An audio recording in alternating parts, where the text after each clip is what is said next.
Let us begin with a truth that will forever change how you see the forest's most prehistoric-looking resident. The armadillo is not just a creature that rolls into a ball when threatened. It is one of the most ancient, resilient, and extraordinary mammals on Earth, a creature that has been digging, foraging, and surviving on this planet for over 50 million years, long before the first humans, long before the first apes, and long after the dinosaurs vanished from the Earth. It is a living tank, protected by a suit of bony armor that is unique among mammals, a relic of a time when giant armored creatures roamed the Americas.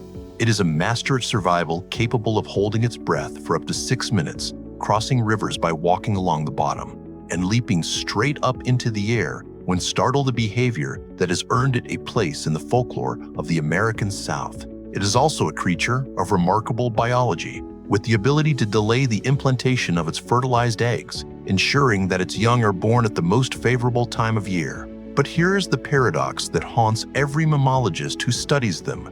Despite their incredible resilience and their ancient lineage, armadillos are facing unprecedented threats from human activity. Their habitats are being destroyed by urbanization and agriculture. They're hunted for their meat and shells, and they're often killed on roads as they cross highways. The armadillo has been on this planet for over 50 million years, surviving ice ages, volcanic eruptions, and the shifting of continents. It has witnessed the rise of our species, the building of cities, and the destruction of wild places. And now it is looking at us with those tiny, unblinking eyes, and it is asking the question that we are too afraid to hear: what have you done with your world? Today, we are telling the biography of the armadillo, not one species, but all armadillos, the diverse, ancient, and misunderstood guardians of the Americas. The armadillo belongs to the order Cingulata, which includes over 20 species of armadillos, ranging from the tiny pink fairy armadillo, which is barely longer than a human finger and weighs less than 100 grams, to the massive giant armadillo, which can grow up to 1.5 meters in length and weigh over 50 kilograms. The armadillo lineage is one of the oldest mammalian lineages in the Americas, with fossils dating back to the Eocene epoch, over 50 million years ago. The earliest armadillos were much larger than their modern descendants, with some species reaching the size of a small car, and they roamed the ancient forests and grasslands of South America.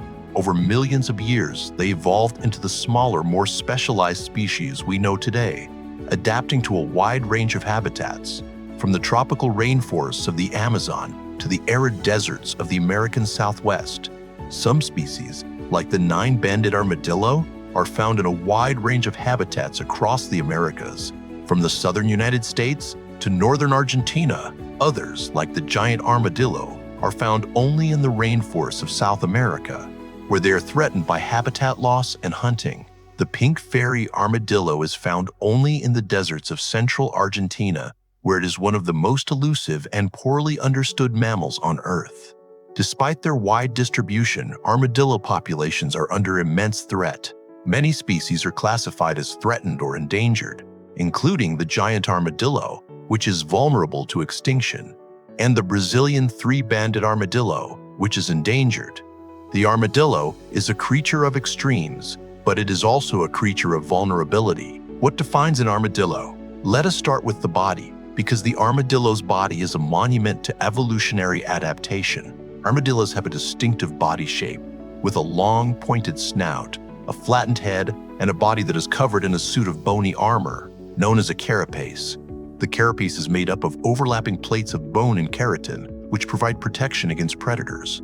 The carapace is divided into 3 main parts: the scapular shield, which covers the shoulders, the pelvic shield, which covers the hips, and the banded shell, which covers the middle of the body and allows the armadillo to curl up into a ball for protection. The armadillo's armor is not just for defense, it also helps to regulate its body temperature, as the blood vessels in the armor expand and contract to release or retain heat. Armadillos have a long, sticky tongue, which they use to capture ants, termites, and other insects. Their tongue is covered in the sticky saliva, which helps them to capture and consume their prey. They have strong, powerful legs with large claws that are adapted for digging, which they use to excavate burrows and search for food. Their eyesight is relatively poor, but they have a keen sense of smell, which they use to locate their prey.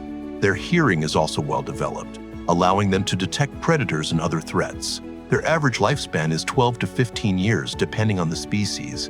The armadillo is a creature of remarkable adaptation, but it is also a creature of fragility. Now let us talk about the armadillo's daily life and social structure. Because the armadillo is not the solitary creature it is often perceived to be. Armadillos are generally solitary animals, spending most of their lives alone, but they do have a complex social structure, with individuals maintaining territories and communicating through a series of scent marks and vocalizations. They're primarily nocturnal, spending the day hidden in their burrows and emerging at night to forage for food. They are opportunistic foragers, feeding on a wide variety of insects, grubs, and other small invertebrates. They are also known to eat small vertebrates, including lizards, snakes, and rodents, as well as plant matter, including fruits, seeds, and roots. They use their powerful claws to dig for food, excavating burrows, and searching for prey. They are known to be solitary, but they may gather in small groups during the breeding season. The armadillo's life is a slow, deliberate process, but it is also a process of survival against the odds. The armadillo's diet is as varied as its species. It is primarily an insectivore, feeding on a wide variety of insects, including ants, termites, beetles, and grubs. Some larger species are also known to eat small vertebrates, including lizards, snakes, and rodents, as well as plant matter, including fruits, seeds, and roots. They are opportunistic foragers, taking whatever prey is available. Their feeding habits shape the ecosystem.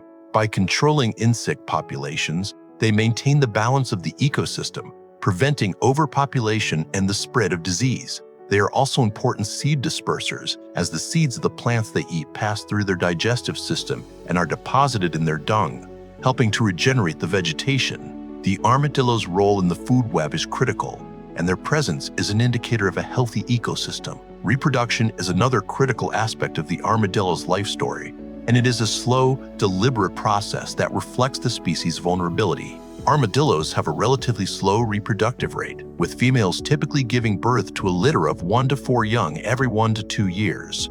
The gestation period is approximately 4 to 5 months, depending on the species. The young are born fully formed and with their eyes open, and they are able to walk within a few hours of birth.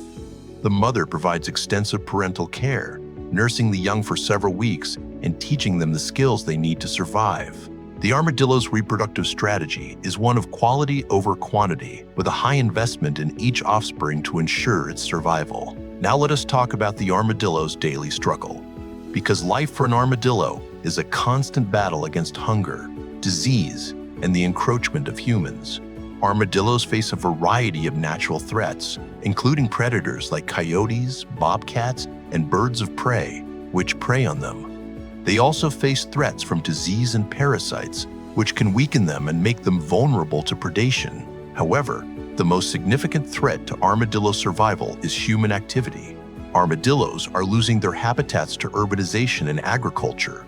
They are hunted for their meat and shells, and they are often killed on roads as they cross highways. The armadillo struggle is not just a biological one, it is a fight against the consequences of human activity, a fight that will determine its fate. How is the armadillo useful to humans? Let us count the ways that are rarely acknowledged. First, ecosystem regulation. Armadillos are the gardeners of the Americas, controlling insect populations and maintaining the balance of the ecosystem. They are also important seed dispersers, helping to regenerate the vegetation. Second, scientific research. Armadillos are a model species for studying evolution, physiology, and disease. They are the only animals besides humans that can be infected with Mycobacterium leprae, the bacteria that causes leprosy, and they have been used to study the disease and develop treatments. Third, cultural significance. Armadillos have been woven into the mythology and art of many cultures in the Americas, representing resilience, protection, and the spirit of the land. Now, what can humans learn from the armadillo? First, the power of resilience. Armadillos have survived for over 50 million years, adapting to some of the most diverse environments on Earth. humans can learn to be more resilient and adaptable. Second, the importance of protection. Armadillos are protected by their armor, teaching us to protect ourselves and our loved ones.